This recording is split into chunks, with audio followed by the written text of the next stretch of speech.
Bismillahirrahmanirrahim. Assalamualaikum warahmatullahi wabarakatuh. Alhamdulillahilladzi arsala rasulahu bil huda wa dinil haqq liyudhhirahu 'ala dini kullihi wa kafaa billahi shahidan. Asyhadu an la ilaha illallah wahdahu la syarika lah wa asyhadu anna Muhammadan abduhu wa rasuluh. Allahumma shalli 'ala Muhammad wa 'ala ali Muhammad. Jemaah yang dimuliakan Allah Subhanahu wa taala. Alhamdulillah, puji syukur kita panjatkan senantiasa kehadirat Allah atas segala limpahan rahmatnya, karunia-Nya kepada kita semua, sehingga pada pagi hari ini kita bisa bertemu kembali untuk kita bersama-sama berdiskusi tentang masalah-masalah yang terkait dengan ilmu kesehatan. Mudah-mudahan ini bisa memberikan manfaat untuk kita semua, karena nikmat sehat itu adalah salah satu nikmat yang besar yang Allah berikan kepada kita. Sering disampaikan sehat bukan segala-galanya, tapi tanpa sehat segala-galanya menjadi tidak bermakna.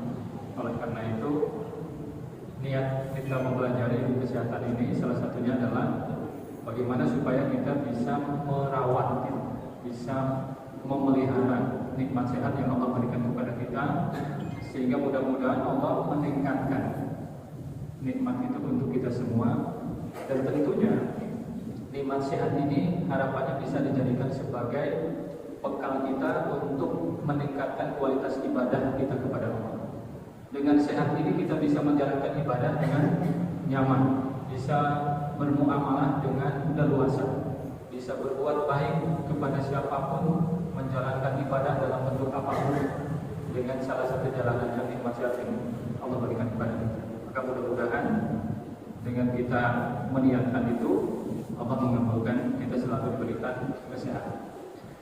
Bapak Ibu jamaah yang dimuliakan Allah, pagi hari ini mari kita bersama-sama mempelajari satu fenomena kesehatan yang terkait dengan penggunaan smartphone atau gadget atau telepon, HP ini, dan segala bentuknya, yang ini merupakan satu konsekuensi dari perkembangan teknologi. Saat ini Bapak Ibu, saya kira tidak ada yang, atau jarang sekali orang yang tidak berhubungan dengan gadget atau HP. Mau sampai ke pelosok-pelosok pun sekarang hampir semua orang boleh dikatakan punya gadget, punya telepon. Karena memang tuntutan kehidupan saat ini menuntut itu. Dulu Bapak Ibu, waktu awal-awal gadget ini ada, mungkin kita tidak terlalu memperhatikan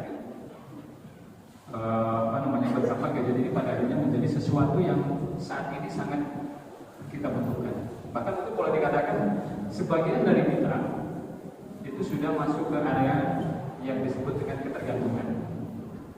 Apa misalnya yang masuk ketergantungan itu? Kalau kita tidak bawa, biasanya kita hatinya tidak nyaman. Benar apa enggak? Ya. Jadi kalau ketinggalan HP gitu misalnya, ketinggalan HP sekarang itu kita kadang-kadang seperti ketinggalan bekal gitu ya, ketinggalan uang gitu ya, perjalanan. Sehingga harus kembali lagi. Ini salah satu ciri kalau HP ini sudah menjadi hal yang membuat kita menjadi ketergantungan. Dan dalam dunia kesehatan hal ini menjadi perhatian, ya, apalagi ada fenomena-fenomena di mana khususnya misalnya tingkat gangguan pada penglihatan generasi sekarang itu ternyata tinggi sekali. Ya, gangguan mata. Salah satunya disinyalir karena penggunaan gadget yang berlebihan pada anak-anak. Jadi anak sekarang mungkin ada yang masih SD ini sudah minusnya lebih dari 3. Zaman dulu kan nambah generasi 70-an itu kan nggak ada. Bahkan mungkin ada cara dan itu sebagai kelainan bawaan. Tapi kalau sekarang anaknya lahir sehat, tapi karena paparan selama dia tumbuh berkembang itu menyebabkan gangguan terhadap saraf penglihatannya, matanya, maka matanya meskipun dia masih muda tapi sudah mengalami kematanya. Padahal di zaman dulu mungkin baru kuliah baru pakai. Nah sekarang SD bahkan TK pun udah ada yang pakai. Ya. Ini hal yang perlu kita perhatikan. Nah, selain itu, Bapak Ibu, yang perlu yang perlu kita sekarang perhatikan dalam permasalahan ini, karena ya tadi semakin lama penggunaan gadget semakin tinggi, smartphone semakin tinggi, karena semua aspek kehidupan sekarang rata-rata sudah mulai terintegrasi gitu ya, disatukan dengan gadget. Coba sekarang Bapak Ibu minta istrinya masak, pakai apa? Pakai gadget karena GoFood. Bapak Ibu minta mau belanja susah, sekarang udah pakai GoShop. Mau kemana Bapak? Mau kemana kita manggil kendaraan? Pakai Gojek atau pakai apa? Hampir semua aspek kehidupan kita, sendi-sendi kehidupan kita sekarang tidak bisa disangka dengan gadget. Itu kondisi yang tidak bisa kita hindari. Tidak bisa kita hindari, Bapak Ibu. Nantinya kita tidak mungkin kita lepas dari anak kita. Saya melarangkan, kamu nggak usah beli HP dulu ya. Nanti kalau ada keperluan, nanti pakai dengan bapak atau dengan ibu. Nggak mungkin. Kenapa? Karena di sekolah tugas-tugas itu guru-gurunya sudah meminta menggunakan gadget. Jadi sekali lagi kondisi yang harus kita sikapi secara bijak. Tidak mungkin kita melarang, gitu ya. Tidak mungkin kita melarang ini, tapi juga kita tidak boleh membiarkan sehingga ada risiko yang kita abaikan. Dan yang pasti sudah mulai terlihat. Nanti kita lihat supaya kita mengenal, ya. Mari kita kenali kira-kira apa sih dampak kesehatan yang harus kita waspadai dengan penggunaan gadget yang selama ini kita lakukan, ya. Supaya kita bisa berusaha untuk bisa meminimalisasi. Kalau mencegah mungkin tidak mungkin, tapi meminimalisasi dari dampak yang mungkin bisa ditimbulkan oleh karena gadget tadi. Dampak dari gadget ini salah satunya berhubungan dengan cara kita menggunakan caranya itu. Yang kedua berhubungan dengan lamanya kita menggunakan. Berapa lama kita menggunakan gadget seharian dan bagaimana cara kita menggunakan ini yang akan berpengaruh terhadap kemungkinan terjadinya dampak. Kalau berdasarkan laporan saat ini Bapak Ibu, penggunaan gadget di Indonesia itu rata-rata sekitar 5-6 jam. Kadang kita masuk ke yang mana? Mungkin ada yang lebih dari, tapi rata-rata sekitar 5-6 jam per hari. Dan pengguna tertinggi sampai saat ini pada usia 18 sampai 29 tahun. Mereka usia produktif dini, usia produktif dini. Entah ini Surabaya sudah masuk ke ke area atau wilayah kelompok usia yang sampai lebih awal atau bukan? Saya tidak mendapatkan datanya. Tapi ini data yang muncul dalam Surabaya.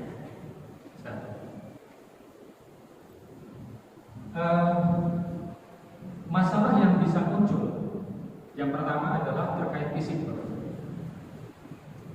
Masalah fisik yang bisa muncul, yang sering kita rasakan mungkin tadi, yang pertama adalah adanya masalah yang terkait dengan otot dan rangka tubuh kita, itu istilah di kesehatan namanya muskuloskeletal, yang biasanya paling gampang itu biasanya akan muncul yang disebut dengan ketegangan pada otot leher dan punggung di daerah sini. Kenapa ini terjadi? Biasanya terjadi ketika kita tidak disengaja pada saat menggunakan HP itu cenderung kepalanya begini, condong ke depan, agak bungkuk, condong ke depan. Kenapa? Karena biasanya otomatisasi kan, kalau kita lagi gini kan mesti kan jadi. Coba bawa ibu praktekkan. Kalau lihat HP, awalnya mungkin begini, tapi lama-lama secara tidak disengaja kita mengikuti, berusaha untuk memfokuskan posisi ini ini akan memberikan ketegangan pada otot-otot yang ada di sekitar leher dan punggung kita. Dan kalau ini dibiarkan, apalagi misalnya jarak penggunaan kita tadi di atas 3 jam, di atas 2 jam, di atas 2 jam, itu bisa memperkuat ketegangan dan memungkinkan memunculkan rasa yang tidak nyaman. Bahkan sering muncul misalnya tiba-tiba sakit kepala yang sifatnya tegang, tension headache, tegang. Jadi permasalahannya otot ini diberikan beban untuk menyangga kepala tadi dalam waktu yang lama statis. Itu yang harus kita waspadai. Jadi posisi kita menggunakan HP itu pada saat membaca HP ini sangat penting, berpengaruh terhadap kemungkinan terjadi dampak terhadap fisik itu. Kalau ini terjadi pada anak kita, apa yang terjadi Bapak? Tidak hanya masalah ketegangan, itu akan berhubungan dengan terbentuknya postur yang tidak ideal, postur tubuh yang tidak ideal. Selain permasalahan di otaknya, maka kondisi seperti ini harus kita cegah. Nanti coba kita bagaimana untuk mencegahnya. Kalau untuk tidak terdorong untuk menggunakan HP dan pada posisi yang seperti itu.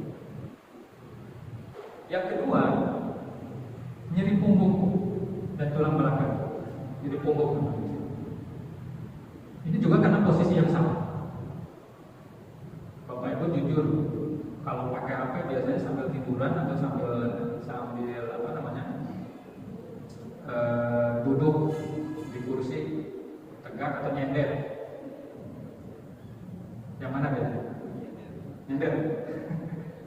Karena biasanya paling rileks kan gitu. Kan jarang saja orang pengen. Kalau yang serius kan memang kursinya harus duduk ini. Sebenarnya kalau ini membuat saya nyender. Yang memungkinkan punggung tegak. Seperti teori zaman dulu kita mau disuruh belajar masih SD, Bapak Ibu biasanya jadi dulu misalnya guru SD. Jadi kalau belajar katanya ya jangan duduk tegak, posisinya ini lurus ya, kaki lurus itu, tangan di sini, tangan di atas meja, jarak pandangan itu 30 sampai 40 cm. Itu teorinya kan gitu. Sebenarnya benar seperti itu. Yang benar seperti itu. Ketika kita baca kayak gitu. Tapi kalau kita nyender, ini tekanan berat badan kita itu ada bagian punggung yang tertekan. Itu yang menyebabkan kadang-kadang masih muda sudah boyokan. Apalagi kalau sudah kesepuhan. Ya, dalam jangka waktu yang tadi lebih dari 2 jam itu biasanya akan mengarahkan kita kepada kondisi seperti itu. Kemudian ada lagi masih skill fisik, dampak penggunaan gadget yang tadi kelamaan bisa sering menyebabkan tangan kita itu kesemutan. Daerah-daerah ini yang pergelangan tangan ke depan kesemutan atau nyeri tiba-tiba. Kenapa ini terjadi? Itu biasanya terjadi karena kita menahan. Karena kita menahan ini, kemudian melakukan gerakan yang ritmik, misalnya yang suka di sini yang sering lihat medsos siapa? Lihat media sosial misalnya apa biasanya Facebook masih, Instagram, YouTube misalnya, kalau lupa YouTube ya, karena biasanya banyak kajian gitu. Nah ini kalau kita sering menggunakan tangan scroll kita terasa apalagi sambil nulis dan sebagainya, kalau terlalu lama itu bisa membuat, kalau istilah kesehatannya itu namanya carpal tunnel syndrome, karena penggunaan tangan yang terus-menerus gitu ya, berulang-ulang dalam jangka waktu yang lama. Ciri-cirinya salah satunya kalau sudah mulai kesemutan, pegel atau nyeri, itu berarti sudah mengalami kondisi seperti itu. Itu dampak dari situ. Makanya nanti ada batasan waktunya, berapa lama sebenarnya kita idealnya ketika memang kita menggunakan gadget ini dijeda, gitu ya. Dijeda, kasih waktu.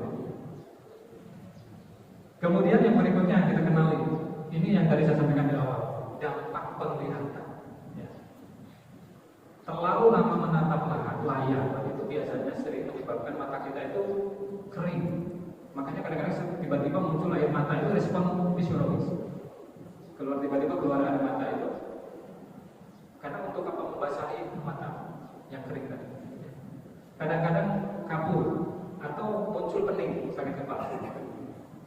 Ya, ini akan lebih terasa kalau kita menggunakan HP ini di perjalanan biasanya Bapak, karena biasanya berhubungan dengan perubahan cahaya selama perjalanan tidak stabil. Itu sering menyebabkan gangguan penglihatan dan dampaknya salah satunya adalah pusing di perjalanan. Jadi kalau Bapak Ibu misalnya sedang perjalanan, disarankan sebenarnya tidak buka HP yang lama-lama, kecuali jauh telepon. Ya, karena salah satunya bisa mempengaruhi kondisi fisik kita. Salah satunya mulai dari penglihatan sampai akhirnya berpengaruh kepada saraf yang berhubungan dengan penglihatan tadi. Termasuk manifestasinya atau gambarannya, misalnya tadi pusing, mual gitu. Itu tidak hanya karena mabuk perjalanan, bisa istilahnya distimulasi dengan efek dari penglihatan kita yang terganggu karena HP. Nah, yang berikutnya ini terkait dengan adanya kemungkinan gangguan tidur karena dampak dari HP. Apa pencetusnya? Kan biasanya di HP itu ada yang disebut dengan apa? Cahaya biru. Ada pernah yang bisa dengan cahaya biru? Pernah ada yang mengetahui bahwa di HP kita ada yang disebut dengan cahaya biru? Ini dapat menghambat produksi melatonin. Melatonin itu apa, Bro? Hormon yang mengatur tidur kita. Ini dulu pernah kita kaji ya, pada sana. Tidur yang sehat dulu pernah kita kaji itu. Pada saat kita tidur, melatonin kita itu membantu untuk bisa mengkondisikan supaya tubuh kita itu rileks. Kemudian terjadi proses-proses yang mengarah ke pembersihan sel-sel yang rusak ya, atau zat-zat sampah yang ada di dalam tubuh kita yang selama seharian kita gunakan untuk beraktivitas dari metabolisme. Nah, kalau melatonin ini terhambat, maka proses tadi menjadi terganggu. Itu yang salah satunya menyebabkan tidurnya itu menjadi tidak sehat, mudah terganggu. Ya. Maka di dalam keseharian harapannya Bapak itu ketika menggunakan HP itu jangan sampai menjelang tidur kita masih terus asik dengan apa kita sebenarnya. Ini harus ada proses yang disebut kita free dari HP menjelang tidur. Seperti halnya kita makan kan, kita makan mau tidur kan tidak boleh langsung gitu selesai makan kita tidur. Ada masa-masanya kita bebas makanan, bebas tadi HP. Itu untuk apa? Untuk mencegah terjadinya dampak dari cahaya biru yang ada pada HP yang bisa menghambat produksi melatonin. Nah, saat ini Bapak Ibu berdasarkan penelitian, sekitar 62% remaja itu mengalami gangguan tidur akibat penggunaan smartphone. Jadi tinggi sekali angkanya. Mungkin kalau lansia Bapak Ibu yang kesepuhan, kondisi gangguan tidur memang kadang-kadang bisa terjadi. Tapi kalau ditambah dengan HP, bisa tambah. Kalau nanti tidak kita atur dengan baik.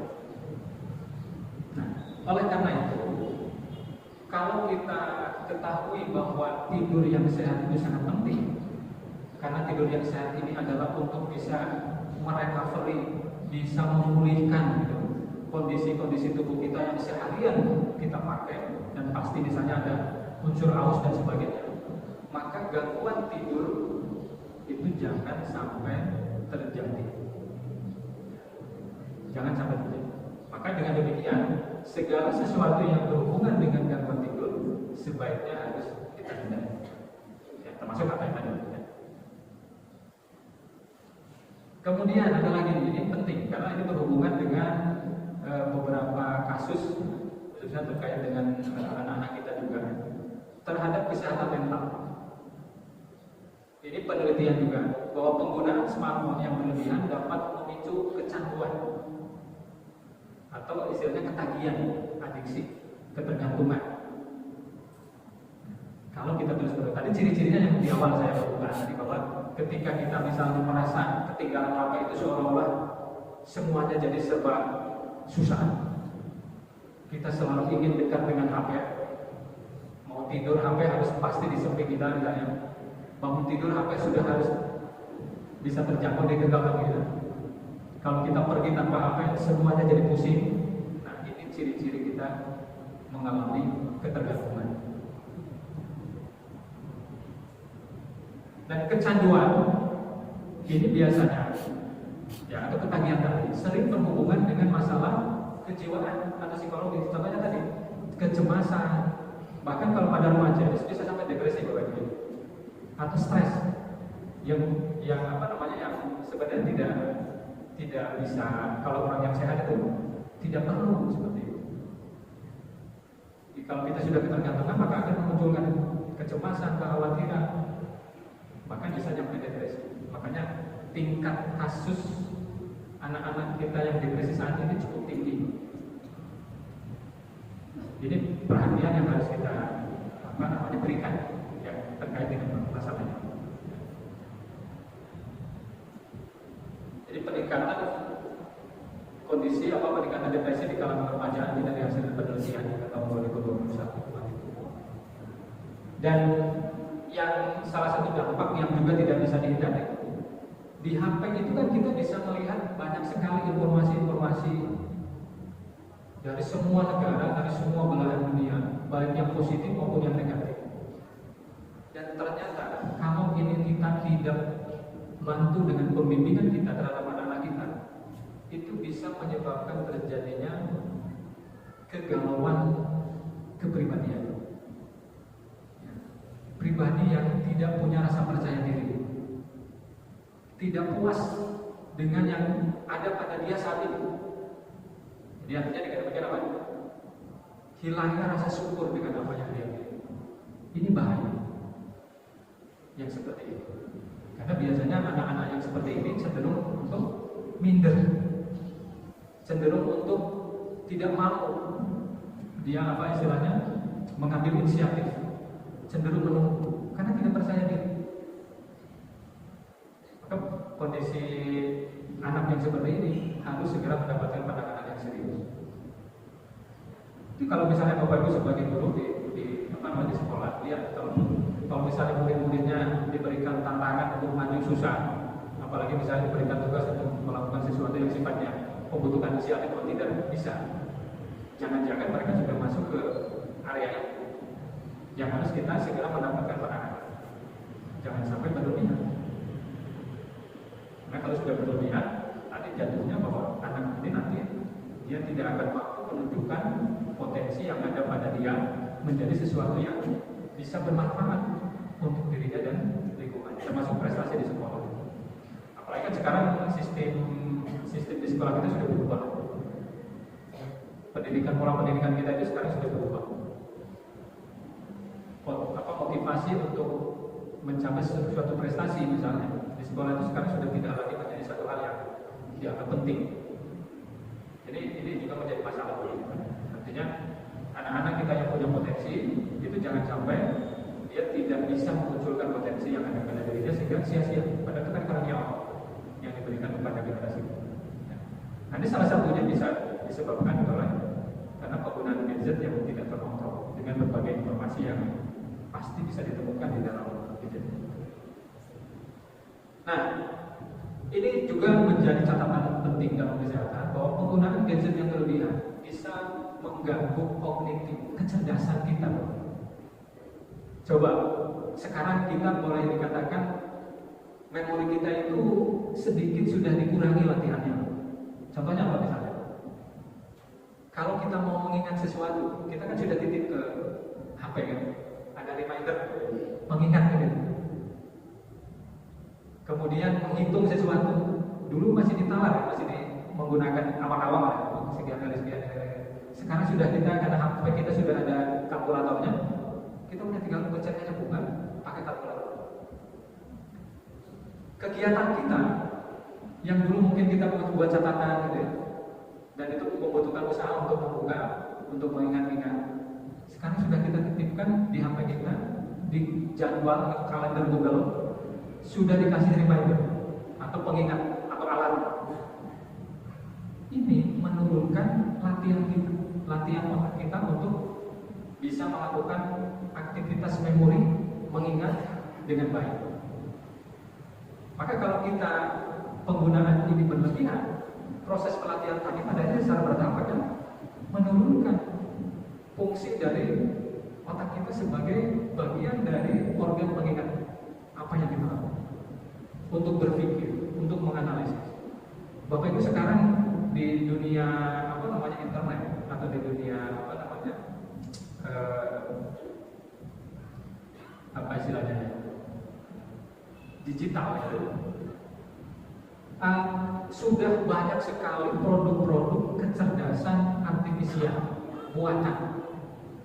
Kita tanya tentang apapun, suruh buat misalnya zaman dulu misalnya mahasiswa itu suruh buat makalah, mereka kan cari bahan dulu, cari pustakanya, cari bukunya, cari referensinya. Sekarang buat makalah tinggal perintah saja ke aplikasi itu, ke aplikasi lain namanya artificial intelligence atau kecerdasan buatan. Tolong buatkan makalah tentang ini tentang ini. Klik, nggak ada 5 menit jadi. Artinya apa? Pelatihan kita, pelatihan anak-anak untuk bisa melatih cara berpikirnya itu sudah mulai tergantikan dengan kecerdasan. Ini kalau kita tidak kendalikan, tidak memposisikan ini sebagai alat bantu, tapi sebagai utama, maka bisa menjadi masalah. Bisa menjadi masalah untuk generasi berikutnya. Oleh karena itu, ini hal-hal yang mungkin harus menjadi catatan kita ya, di dalam kehidupan kita sehari-hari. Karena sekali lagi kita tidak mungkin melepaskan saya tidak menggunakan sama sekali gadget itu tidak dosa. Dan satu hal lagi yang mungkin perlu diwaspadai dan ini menjadi catatan yang masih terus dalam proses penelitian, yaitu ada prediksi dalam bahasanya hipotesis itu. Prediksi bahwa radiasi dari HP kita yang berlebihan itu bisa memacu terjadinya risiko keganasan atau kanker pada sistem saraf kita. Ini masih dalam proses penelitian. Jadi smartphone kita kan memancarkan radiasi yang sifatnya non-ionizing, jadi deterionisasi. Dan ini masuk ke dalam istilah sesuatu yang memungkinkan menyebabkan atau menginduksi itu apa ya? Menstimulasi munculnya keganasan atau kanker. Ini dikeluarkan oleh WHO pernyataan. Dan ini masih penelitian Bapak, masih dalam proses penelitian, belum karena membutuhkan penelitian jangka panjang. Penelitian di Indonesia sudah ada, meskipun dari hasil penelitian Indonesia dalam jangka waktu yang masih pendek itu tidak terbukti, memang tidak terbukti. Tapi catatannya harus dilakukan penelitian yang lebih durasi yang lebih panjang. Karena memang ini untuk efek yang perlu kita mewaspadai dalam jangka panjang. Nah, rekomendasinya apa untuk kaitannya dengan hal ini? Pada saat kita menggunakan telepon, diusahakan tidak terlalu dekat dengan tubuh kita. Misalnya kalau kita menerima telepon, itu sangat ideal kalau kita menggunakan loudspeaker. Bapak Ibu paham ya loudspeaker ya? Yang simbolnya itu, speaker dipencet, nanti keluar suaranya. Kita tidak perlu mendekatkan. Sehingga posisinya seperti ini. Ketika kita bukan begini. Kalau begini ini yang terlalu dekat, ini yang diduga itu bisa memberikan stimulasi yang lebih kuat. Makanya perilaku kita pada saat kita memegang ini tadi yang saya sampaikan bisa mempengaruhi kesehatan itu ketika caranya kita tidak sesuai. Oleh karena itu harusnya Bapak Ibu untuk kita semua tidak lagi membiasakan memasukkan HP di sini. Ada yang sampai saat ini masih memasukkan di saku. Baiknya sebaiknya tidak dibiasakan. dalam kondisi HP kita hidup, dalam kondisi HP kita hidup. Kalau mati nggak apa-apa, karena yang mempengaruhi itu yaitu radiasinya yang keluar dari. Sekali lagi ini sifatnya masih praduga, hipotesis. Tapi hipotesis ini biasanya sudah didukung dengan teori-teori yang mendukung ke arah sana.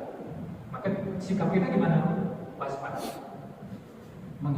Lebih baik menghindari risiko dengan kita berhubungan dengan kasus yang terkait dengan dampak dari apa itu. Jadi jauhkan sebisa mungkin yang memungkinkan kita masih bisa menggunakan dengan baik, tapi tidak terlalu dekat dengan. Ini juga berlaku nanti Bapak Ibu pada saat kita tidur. Ya, pada saat kita tidur, radiasi ini kan mempengaruhi. Pada saat kondisi kita tidur kan sebenarnya semua tubuh kita itu berada dalam kondisi basal, dasar. Dasar untuk apa? Hanya untuk menghidupkan sel-sel saja. Karena yang lain-lain energinya digunakan tadi untuk bisa melakukan pembersihan racun-racun sel-sel mati yang terjadi pada saat kita seharian bekerja. Pada saat seperti sekarang ini kan kita sedang metabolisme nih, untuk beraktivitas. Metabolisme itu menghasilkan sampah. Sampah itu numpuk nanti sampai kita tidur. Nah pada saat tidur itulah tubuh kita melakukan pembersihan. Maka tidur itu penting, terutama tidur malam. Tidur malam mungkin pernah saya sampaikan berdasarkan catatan penelitian itu jam 10 sampai jam 2 itu puncaknya tubuh kita itu melakukan detoksifikasi. Maka diusahakan jam segitu kita tidur. Diusahakan jam segitu kita tidur. Ya, tahu ajaran Rasulullah kan begitu kan, tidur begitu selesai isya kan segera kita suruh tidur, tidak boleh ngobrol kan.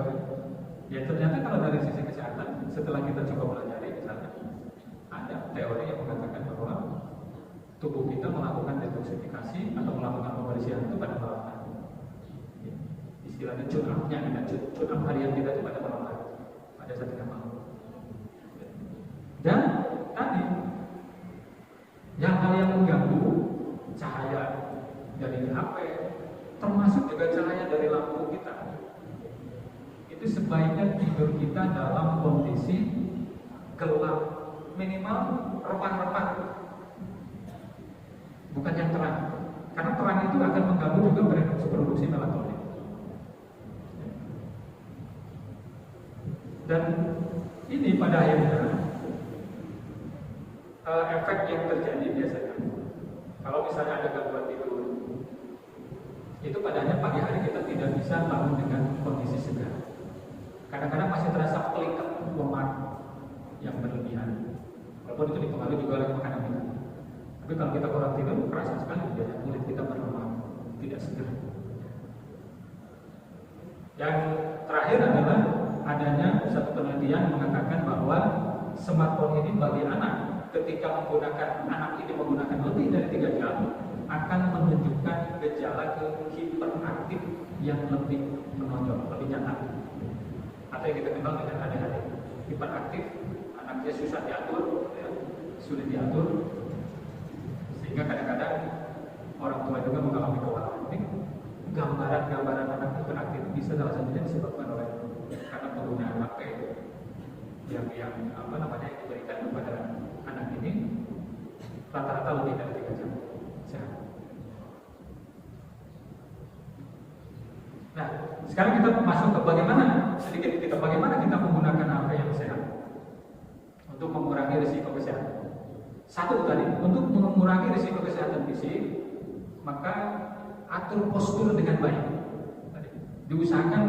Diupayakan kita menggunakan HP itu dalam posisi duduk. Itu sangat ideal. Yang paling ideal betul. Ya, jadi dikurangi kalau misalnya pas tidur ya dikurangi. Ya, kalau misalnya kita tiduran kan kadang-kadang memang enak kalau tiduran sambil buka. Tapi biasanya kalau kelamaan tidur kelamaan di sekitar belikat ini, Bapak itu tahu belikat ya? Belikat. Ini biasanya juga kencang nyeri, akhirnya kepalanya nyeri, tangannya juga dirasa nyeri. Itu bukan karena apa-apa, bisa jadi karena posisinya tidak. Kemudian yang kedua, latihan tangan. Ya, latihan tangan ini penting untuk bisa mengembalikan kekakuan, merelaksasi otot-otot yang tadi tegang karena posisi diam dalam jangka waktu yang lama, ini bisa kita kurangi dengan kita melakukan latihan pada tangan kita. Yang ini bisa digabungkan pada saat kita olahraga pagi, nggak apa-apa. Atau di antara jeda menggunakan HP kita melakukan gerakan-gerakan ringan sebenarnya. Atau kadang-kadang dipijit pelan-pelan di bagian ujung jari sampai ke pergelangan atau bahkan sampai ke sini dengan kebutuhan kita. Jadi ini untuk mencegah terjadinya tadi yang disebut dengan cedera karena ketegangan otot dalam jangka waktu yang lama. Otot yang tegang itu bukan masalah ototnya saja, ya. Karena otot yang tegang di dalam otot itu ada saraf, ada pembuluh darah. Makanya kalau muncul gejala tadi kesemutan, itu bisa jadi sudah menjepit sarafnya yang ada di antara otot-otot tertentu tadi, atau pembuluh darahnya tidak lancar lagi karena tegang. Tegang itu seperti orang kejang. Kan kejang itu salah satunya dan cirinya ototnya tegang. Dan itu di dalam otot kita itu ada serabut-serabutnya. Maka jangan sampai membuat kondisi ini cedera. Kita segera pulihkan dengan cara apa? Relaksasi. Cukup digerak-gerakkan saja atau dipijit-pijit ringan itu sudah bisa membantu menghambat terjadinya dampak buruk akibat penggunaan HP yang terlalu lama yang menyebabkan tangan kita itu tadi menjadi tegang. Kemudian yang berikutnya adalah terkait dengan risiko yang berhubungan tadi dengan kependengaran atau saraf yang ada di otak kita. Yang pertama adalah dengan menggunakan speaker. Jadi diusahakan agar tidak terlalu dekat dengan kepala kita atau dengan telinga kita. Atau bahkan kalau misalnya sulit, ya, pakai headset lebih aman dibandingkan dengan mendekatkan headset. Jadi lebih pakai headset gitu, pakai apa istilahnya tadi? Ya headset ya. Di depan itu lebih aman dibandingkan dengan headset. Boleh sih. Ini salah satunya adalah apanya dengan menggunakan headset tadi bisa menjauhkan smartphone atau HP itu supaya tidak terlalu banyak mendapatkan radiasi atau elektronik. Kemudian yang berikutnya adalah melindungi kesehatan mata. Salah satu yang bisa mengurangi, kita bisa men-settingnya dari HP kita, dianjurkan ini pakai mode malam. Ada Bapak Ibu yang sudah pakai mode malam? Biasanya hitam di ininya, di HP-nya. Cahayanya tidak terlalu terang. Jadi kalau misalnya kita buka Quran kita, ya, kalau misalnya Bapak Ibu yang membaca Quran pakai HP, jadi hitam bukan yang terang. Ini akan membantu mengurangi emisi dari cahaya biru tadi, sehingga bisa membantu mencegah dampak yang lebih buruk gitu, dari paparannya. Kemudian ada lagi satu tips yang disebut dengan 20-20-20. Apa itu 20-20? Setiap 20 menit, ya, setiap 20 menit lihat objek sejauh 20 kaki. Itu 20 kaki itu sekitar 6 meter. Selama 20 detik. Ini juga untuk mengurangi ketegangan mata kita ketika kita terus baca gitu. Jadi setiap 20 menit kita jeda lihat objek lain gitu. Selama 20 detik. Objeknya jauhnya minimal 6 meter. 6 meter itu biasanya sering kita pakai untuk mengecek kesehatan mata biasanya. Dan biasanya kalau ke optik dia sering lihat huruf-huruf itu jarak idealnya 6 meter. Itu salah satu tips yang juga bisa dipakai untuk membantu mengurangi. Jadi 20 setiap 20 menit kita menggunakan, 20 menit kita melihat objek lain dengan jarak 20 kaki atau 6 meter, kemudian selama 20 detik kurang lebih. Ya. Itu untuk membuat jeda sehingga bisa mengurangi ketegangan akibat penggunaan mata.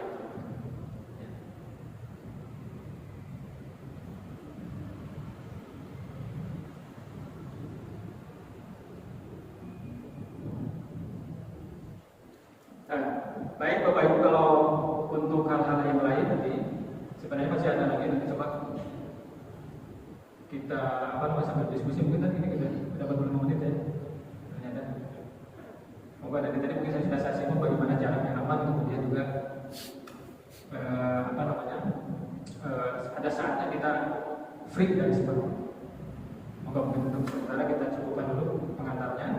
Barangkali ada yang mau diskusikan dan tempat itu. Terima kasih. Dan begitu pengantarnya dari Dr. Emma, barangkali ada yang ingin didiskusikan. Kami silakan beri kesempatan terlebih dahulu dari Bapak Dr. Sabda. Bismillahirrahmanirrahim. Assalamualaikum warahmatullahi wabarakatuh. Sebelumnya perkenalkan, nama saya Saman Budi. Saya mau bertanya dokter. Saya punya masalah mata dan kaki. Mata sudah dioperasi 7 kali. Sampai akhirnya yang sebelah kanan tidak bisa melihat. Penyakitnya glaukoma. Nah, oleh dokter tidak ada jalan lain bisa melihat kecuali diganti korneanya. Nah, saya tanya sama dokter, itu nanti kalau sudah selesai mata dijamin bisa melihat, dokter nggak menjawab, malah memberikan saran sebaiknya Bapak bersyukur karena yang kiri masih bisa melihat walaupun tidak sempurna. Yang saya tanyakan, saya menggunakan obat berkepanjangan ditetes itu sudah lebih dari 10 tahun, apa tidak ada masalah untuk berikutnya? Itu satu. Yang kedua, masalah kaki. Saya kaki itu hancur diganti totoknya.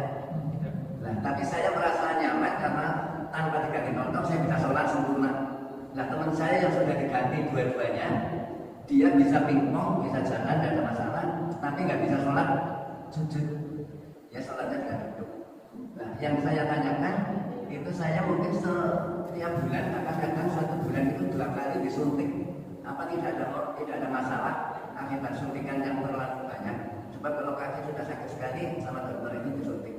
Nah, ada kelebihan antara mata dan kaki. Kalau saya umroh, saya sering umroh itu Pak. Kalau saya umroh itu kaki dan mata itu tidak ada masalah di sana. Pernah satu ketika habis operasi, belum ada 1 bulan saya bawa umroh ke sana. Sampai di sana saya terkejut karena bandara, hotel, dan Masjidil Haram semua remuk-remuk. Nah, terus istri saya bilang, Mas, kan masih harus istirahat. Itu dari hasil operasi. Nah, tapi istri saya ambil anak kecil, diperes pakai air zam-zam, terus saya tidur ditutupkan di matanya. Nah, ketika bangun tidur dia penglihatan semuanya sempurna. Saya bersyukur, alhamdulillah saya bisa melihat kembali sampai tulisan yang kecil-kecil. Tapi hal itu hanya sementara, kira-kira 2 minggu atau 3 minggu nanti kembali ke Indonesia, begitu lagi dan seterusnya. Setiap saya umroh itu mata dan kaki itu untuk tawaf sa'i itu tidak ada masalah. Jadi sambil bercanda dokter, kalau itu pasangan lebih pindah di dekat Masjidil Haram saja biar nggak sakit. Itu dok yang bisa saya sampaikan. Terima kasih. Sekalian mungkin dokter tarik.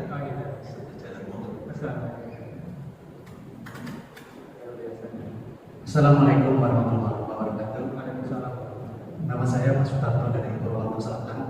Yang saya tanyakan satu saja dokter, bahwa dalam menggunakan headset atau HP ini itu sering kita itu lupa, sehingga penyeimbangan penggunaan HP dengan keperluan itu tidak seimbang. Misalkan kalau kita menggunakan HP itu bisa berjam-jam, tapi kalau kita gunakan yang lain tidak menggunakan HP, itu kadang-kadang sebentar aja sudah istilahnya males, bosan gitu. Contoh sebenarnya gini Ustaz, kalau saya membaca Al-Quran istilahnya itu tilawah itu setengah jam kelihatannya kok sudah capek gitu istilahnya gitu. Tapi kalau HP 1 jam kok nggak terasa gitu loh. Itu kira-kira gimana tekniknya itu biar seimbang Ustaz? Biar seimbang antara penggunaan HP dengan di luar penggunaan HP. Jadi kalau misalkan baca Al-Quran bisa 1 jam, jadi HP ya kalau seimbangnya sama-sama 1 jam lah. Kalau perlu HP-nya ya setengah jam saja gitu ya. Kalau Al-Qurannya yang banyak gitu loh. Itu aja Ustaz, terima kasih. Assalamualaikum warahmatullahi wabarakatuh. Oke, itu tadi 2 pertanyaan. Mohon izin untuk mungkin sedikit menyampaikan lagi tadi pertanyaan dari Pak Samadudi. Sudah dijelaskan panjang lebar, tapi intinya terkait dengan penggunaan obat tetes yang sudah 10 tahun berjalan itu bagaimana. Kemudian tadi masalah kaki yang disuntik setiap bulan itu bagaimana. Mungkin itu yang pertama dari Pak Samadudi. Ya, bismillah saya coba menjawab pertanyaan yang disampaikan. Yang pertama terkait dengan penggunaan obat. Penggunaan obat itu memang selalu ada 2 sisi, ada sisi risiko, ada sisi manfaat. Risiko dan manfaat itu juga tergantung dari cara penggunaan. Risiko yang paling tinggi itu terjadi ketika obat itu langsung masuk ke dalam tubuh kita. Jadi dimasukkan, misalnya kita ditelan, diminum atau dimasukkan ke darah misalnya, maka itu akan memungkinkan risiko itu akan lebih tinggi dibandingkan dengan yang obat kuat. Tadi yang disampaikan obat tetes, obat salep, itu semuanya adalah obat kuat. Biasanya risikonya relatif lebih kecil dibandingkan ketika jenis obat tadi dimasukkan ke dalam tubuh. Yang penting disesuaikan dengan aturan yang ada di dalam istilahnya brosurnya, bukan? Dalam brosurnya ada sesuai dengan instruksi dokter kan? Karena instruksi di dalam penggunaan obat itu jumlahnya maupun lamanya itu sudah diperhitungkan untuk bisa meningkatkan atau mendapatkan manfaat dengan meminimalisasi risiko. Insya Allah kalau misalnya kita taat dengan itu, mudah-mudahan misalnya dengan penggunaan yang tadi yang jangka waktu yang lama tadi, efek samping yang mungkin bisa terjadi itu bisa diminimalisasi. Itu kurang lebih kondisinya. Tapi berbeda memang kalau misalnya obat itu masuk ke dalam tubuh kita, itu akan berhubungan dengan organ-organ yang ditugaskan untuk mengolah, misalnya liver, ginjal, itu organ-organ yang ditugaskan untuk mengolah obat itu. Kalau kita menggunakan jangka panjang, memang salah satunya harus dicek fungsi dari kedua organ tadi, minimal itu. Jadi harus dicek apakah sudah terpengaruh atau tidak. Kalau terpengaruh, biasanya ada proses penghentian untuk recovery organ tadi.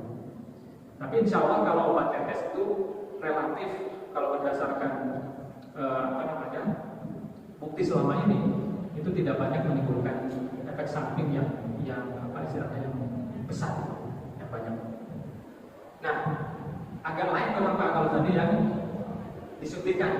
Kalau suntikan memang sudah langsung masuk ke tubuh, ke area sendinya Pak ya, ke sendi. Itu memang secara teori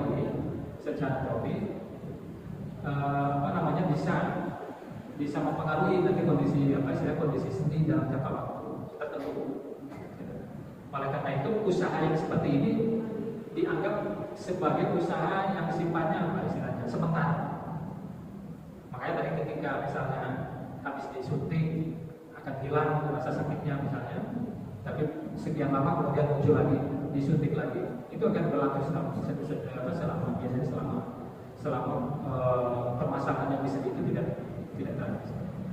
Jadi yang disampaikan sama Pak dokternya itu memang kondisi sendi yang seperti itu biasanya masih diganti untuk ini untuk menghindari atau untuk menghilangkan penyebab sakitnya.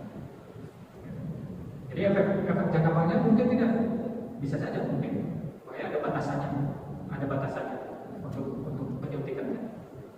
Mungkin ini nanti yang harus diintensifkan komunikasi dengan dokter ortopedi Pak.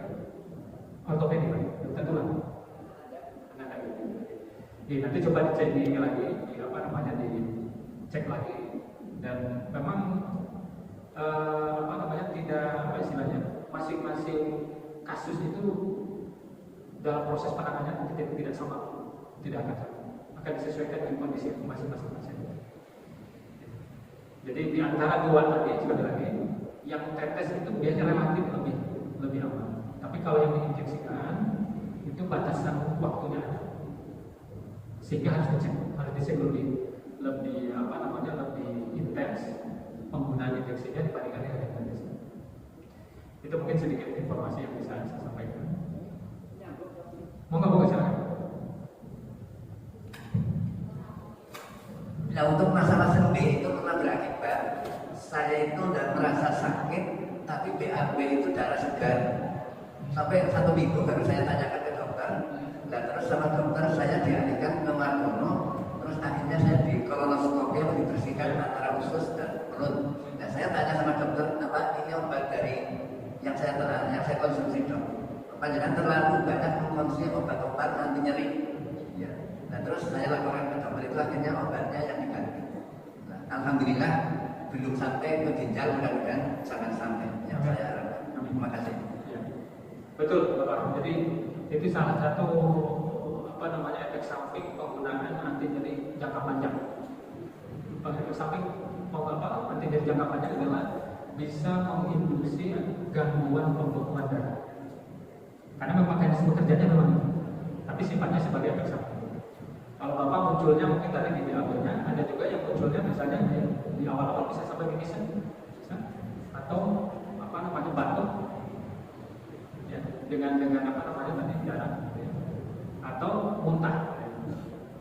Ini biasanya memang yang paling sering gitu. Kalau udah mimisan BAB-nya ada darah. Itu salah satu efek samping yang harus diwaspadai pada penggunaan anti nyeri jangka panjang. Makanya karena anti nyeri ini sering kita pakai, kan semua orang kan mesti sering dari kepala, sering sendi, pegel ini dan sebagainya. Dan kita mengonsumsi obat nyeri ini yang harus kita atur.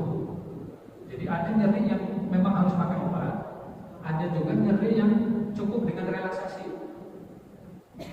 Pegelinu, Bapak Ibu, pegelinu itu tidak harus menggunakan obat. Ada yang hanya sekedar relaksasi saja, ototnya direlakan. Biasanya usia di atas, mulai di atas 40 tahun ya, itu harus sudah mulai punya pola olahraga yang teratur, yang sifatnya menguatkan, meningkatkan ketahanan.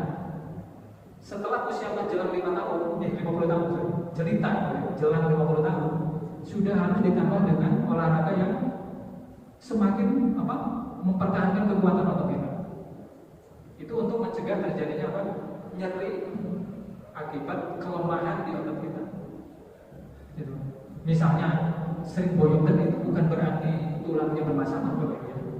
Bisa jadi ototnya sudah kendor sehingga tidak bisa menahan tulang tadi dengan baik, muncul gesekan, terjadilah nyeri. Maka jalan keluarnya gimana?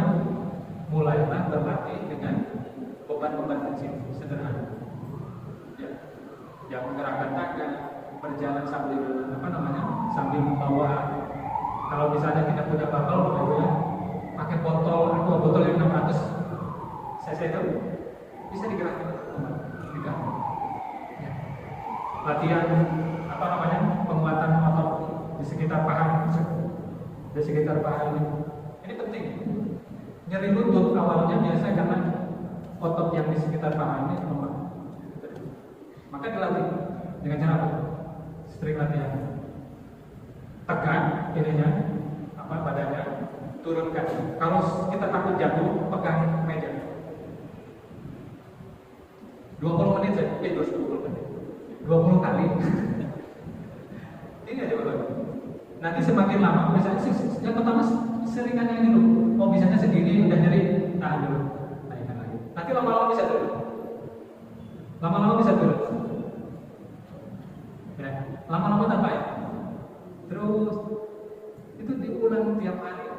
Insya Allah saya itu bisa menjaga supaya otot ini tetap kencang. Pinggang kita itu nyeri bisa jadi karena otot yang menyangganya itu sudah kendor. Latih, dilatih tadi bisa dengan membawa beban sambil jalan. Itu yang ringan-ringan saja, simpel-simpel saja. Nggak usah misalnya harus ke gym ke tempat gym-gyman, nggak usah. Ya. Tapi rutin tiap hari. Kan dulu pernah kita diskusikan olahraga yang sehat itu apa?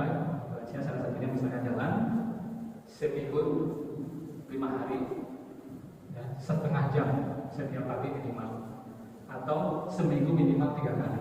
Kalau hanya seminggu sekali kurang, seminggu 2 kali kurang. Kalau berlebihan juga tidak baik. Full seminggu terus tidak baik, karena tubuh kita juga perlu relaksasi atau istirahat. Jadi mudah-mudahan Bapak Ibu kita semakin bijak di dalam menggunakan obat-obatan. Sekali lagi tidak semua nyeri di dalam tubuh kita harus dengan obat. Tadi ketegangan di sini misalnya, ini kan sering kepalanya sakit, tegak, tension. Itu cukup dipijit daerah yang tegang tadi, daerah balikan sini, 2 titik gitu, ke atas sampai ke belakang, biasanya ke belakang kepala sini. Itu biasanya sudah membantu mengurangi ketegangan. Jadi otot itu harus kita pertahankan, harus kita jaga supaya tidak menimbulkan tadinya rasa nyeri. Dengan cara apa? Dilatih, direlaks secara teratur, sehingga penggunaan obatnya menjadi tidak terlalu sering. Kemudian tadi yang pertanyaan Bapak, mudah-mudahan sedikit aneh Pak, sedikit Pak. Bagaimana kita bisa menyeimbangkan antara penggunaan gadget untuk sesuatu yang tadi bisa bermanfaat, lebih bermanfaat dibandingkan dengan hanya kita melihat media sosial. Dan memang secara psikologis kondisi ini sangat umum terjadi. Untuk menyeimbangkan ini, memang pada akhirnya kita harus menata cara atau cara pandang atau persepsi kita terhadap gadget yang kita punya. Kembali lagi, setiap kita mau melakukan apapun, kita harus kembali ke goalnya, tujuannya apa? Sebenarnya tujuan kita punya HP ini untuk apa sih? Itu harus kita tentukan. Sebagaimana kita misalnya mau melakukan ibadah, kita niat dulu. Dan kita niat karena Allah, saya melakukan ibadah ini karena Allah. Maka ketika kita menggunakan gadget, dari awal kita sudah meniatkan bahwa gadget ini saya pakai untuk meningkatkan kualitas ibadah kita misalnya. Dan kita konsisten dengan kita komit. Kalau kita katakanlah misalnya tiap hari akan menggunakan gadget itu untuk tadarusan, untuk mungkin mempelajari mentadabburi Al-Quran, kita beri waktu khusus. Kemudian juga misalnya untuk mendengarkan kajian, kan banyak kajian di YouTube misalnya, kita beri waktu khusus. Kalau semua ini sudah kita lakukan, boleh kita menggunakan itu untuk yang lain yang sifatnya kehidupan kita sehari-hari. Contoh kita misalnya menjawab WA, itu kan sebagai bentuk komunikasi ya. Sebagai bentuk komunikasi juga yang kita niatkan ini menjalin silaturahmi. Kalau kita tidak menjawab WA saudara kita misalnya, kira-kira gimana? Kan gak bagus juga kan? Soalnya orang sopan banget atau tidak mau dihubungin. Dengan HP itu kita kapanpun bisa melakukan silaturahmi. Sehingga kondisi seperti ini bisa kita anggap bahwa ini juga bagian dari usaha kita untuk meningkatkan kualitas kebaikan yang bisa kita lakukan dengan menjalin silaturahmi tadi. Kemudian kita ingin lagi lihat, kita boleh nggak lihat status orang? Boleh tidak Bapak? Intip status orang boleh ya? Ini yang harus hati-hati. Jadi yang harus hati-hati. Kita mungkin yang bisa mengukur itu sebenarnya hati kita. Kalau kita melihat status orang itu membuat kita menjadi tidak nyaman, gitu ya. Muncul penyakit-penyakit hati di dalam hati kita, sebaiknya tinggalkan. Muncul iri, muncul mungkin dalam tanda bilang sedikit mungkin misalnya dengki kita dengan orang yang punya status menurut kita kok misalnya kan ada status yang dari cenderung pamer misalnya, ada status yang cenderung dan sebagainya lainnya. Maka kalau itu misalnya membuat hati kita menjadi tidak nyaman, muncul gejala-gejala dari hati, sebaiknya ditinggalkan. Tidak perlu kita melihat istilahnya kepo dengan status orang lain. Insya Allah ini akan menjaga kita supaya kita tidak terlena dengan menggunakan gadget ini. Karena biasanya yang membuat melenakan kita itu justru yang seperti itu. Kita ingin tahu lagi, bukan gini, ternyata dia begini, ternyata dia begini, coba cari yang lain lagi. Terus, kenapa itu terjadi? Itulah sifat manusianya manusia. Itu sifat manusia, Pak. Nggak apa-apa ya. Tapi yang harus kita kendalikan sebagaimana kita mengendalikan hawa nafsu kita.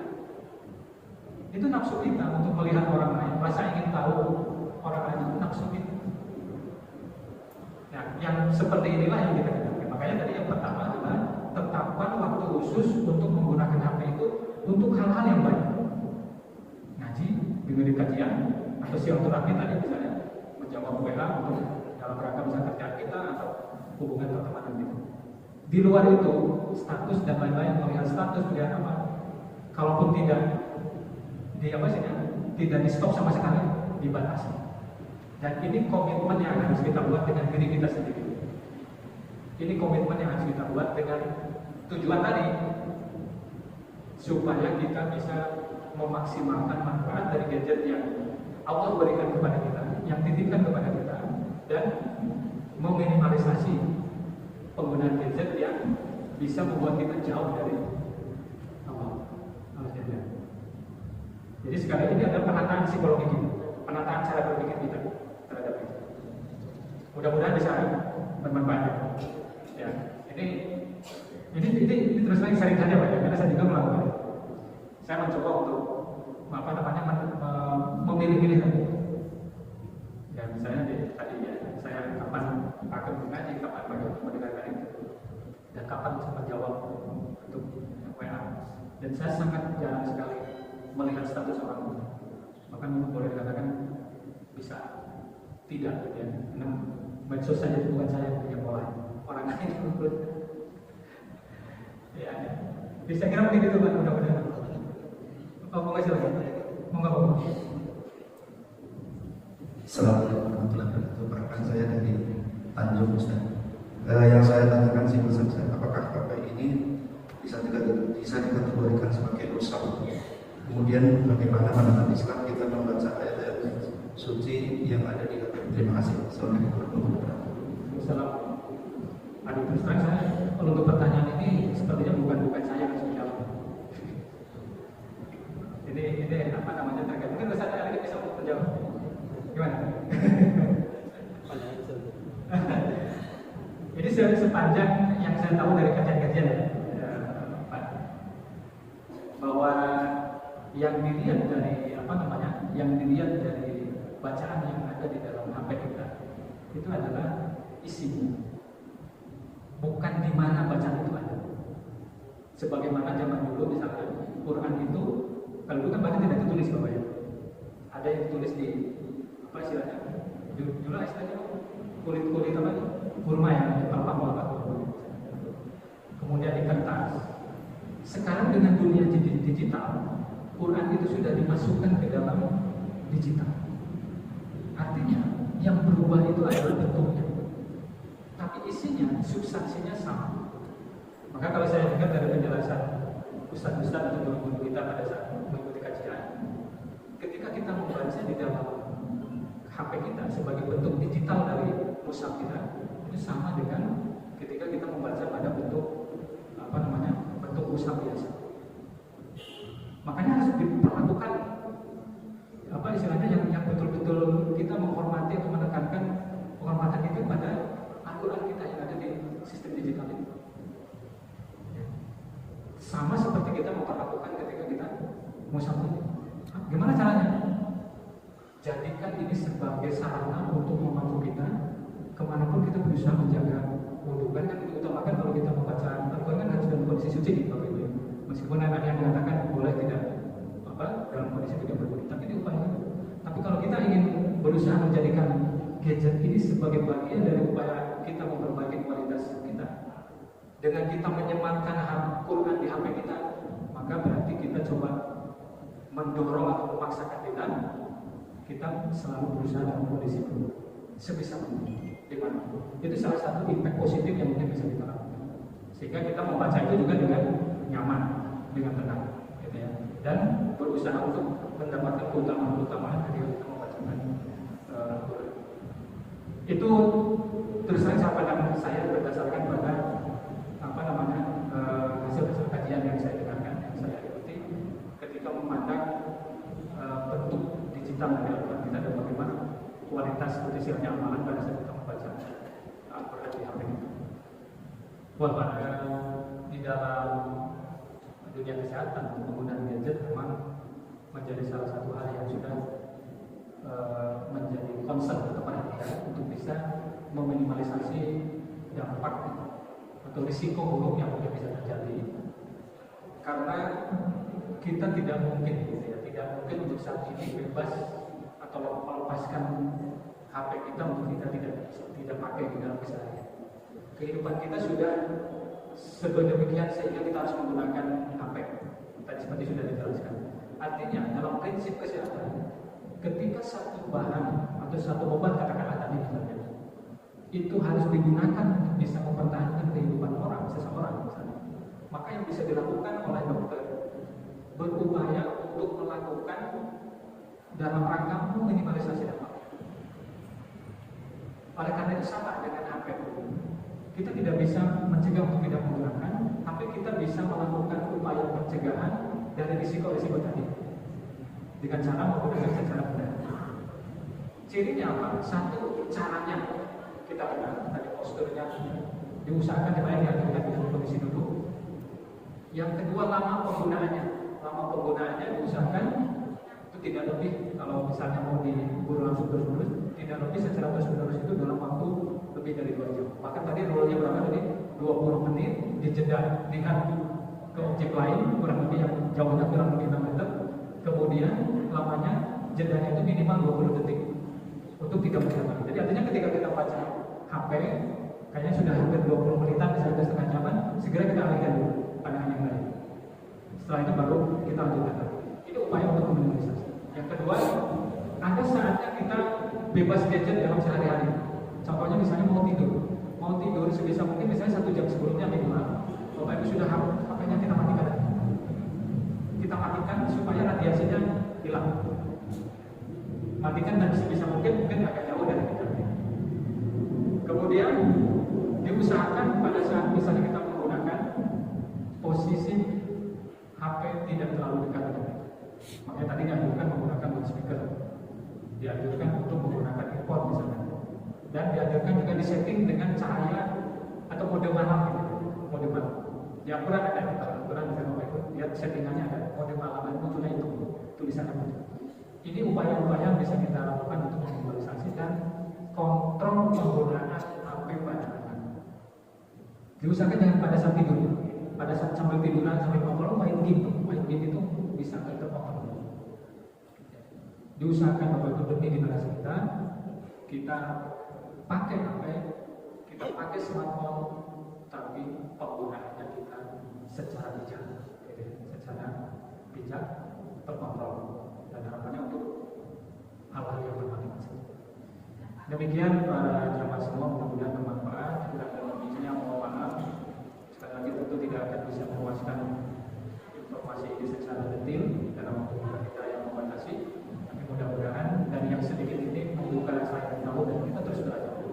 Semakin menguatkan kehidupan kita, insya Allah semakin banyak cara kita untuk bisa